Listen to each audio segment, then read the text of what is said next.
ایک معمولی truck driver جس نے 60 سال غربت میں گزارے، ایک دن پتا چلا کہ وہ دراصل ایک امیر خاندان کا وارث ہے، اور یہ سب ایک ہسپتال کی غلطی کی وجہ سے ہوا۔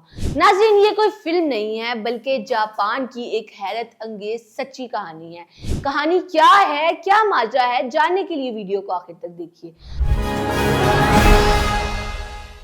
السلام علیکم جی، پاکستان خبر ٹی وی کے ساتھ میں ہوں آپ کی میزبان فاریہ بٹ۔ ناظرین، کبھی کبھی حقیقت فلموں سے بھی زیادہ حیرت انگیز ہو جاتی ہے۔ سوچئے کہ اگر ایک دن آپ کو پتا چلے کہ جس گھر میں آپ نے ساری زندگی غربت میں گزار دی وہ دراصل آپ کا گھر تھا ہی نہیں، اور اصل میں آپ ایک امیر کبیر گھرانے کے چشم و چراغ تھے، بس ہسپتال کی غلطی کی وجہ سے سب کچھ بدل گیا۔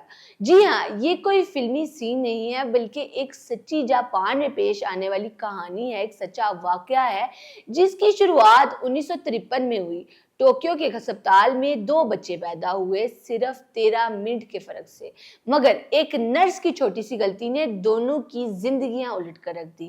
ایک بچہ غریب گھرانے میں چلا گیا جبکہ دوسرا امیر خاندان میں۔ پھر گزرتے گئے سال، دہائیاں بیت گئیں، مگر سچ چھپا نہ رہ سکا۔ غریب گھرانے میں جانے والا بچہ بڑا ہو کر ایک ٹرک ڈرائیور بن گیا۔ زندگی مشکل تھی، بچپن میں ہی باپ کا سایہ اٹھ گیا، اور گھر میں نہ ٹی وی تھا نہ کوئی آسائش تھی۔ لوگ ہمیشہ کہتے تھے کہ تم اپنے والدین جیسے نہیں لگتے، لیکن وہ بس مسکرا کر خاموش ہو جاتا تھا۔ دوسری طرف وہ بچہ جو اصل میں غریب گھرانے کا تھا، ایک امیر کمپنی کا سربراہ بن گیا۔ عیش و آرام، بہترین تعلیم اور بزنس کی دنیا میں کامیابی۔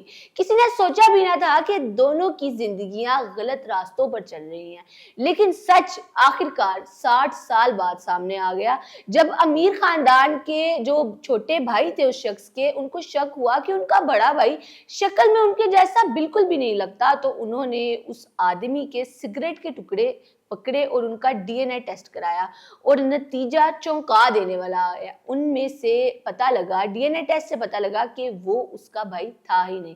اس کے بعد اسپتال کے پرانے ریکارڈز کھنگالے گئے، بہت زیادہ سرچنگ کی گئی، اور وہاں سے اصل کہانی سامنے آئی۔ یوں وہ ٹرک ڈرائیور ملا جس کی قسمت جو ہے وہ بدلی جا چکی تھی، اور افسوس جب اسے اپنے اصل والدین کے بارے میں معلوم ہوا تو وہ دونوں ہی انتقال کر گئے تھے۔ اس شخص نے اسپتال پر مقدمہ دائر کیا، اور عدالت نے فیصلہ سنایا کہ ٹوکیو کی عدالت نے اتنا بڑا حکم دیا کہ اس شخص کو 3 کروڑ 80 لاکھ روپے یعنی کہ تقریباً $2.5 لاکھ جو ہے وہ ہٹ جانے کے طور پر ادا کیے گئے، اور جج نے فیصلہ سناتے ہوئے کہا کہ عدالت تسلیم کرتی ہے کہ یہ شخص پیدائش کے فوراً بعد اپنے اصل والدین سے جدا ہو گیا تھا اور وہ ان سے کبھی نہ مل سکا۔ لیکن ناظرین، یہ کہانی ہمیں یاد دلاتی ہے کہ زندگی کبھی کبھار خود ایک فلم بن جاتی ہے، جہاں قسمت کا ایک لمحہ جو ہے وہ ساری زندگی بدل دیتا ہے۔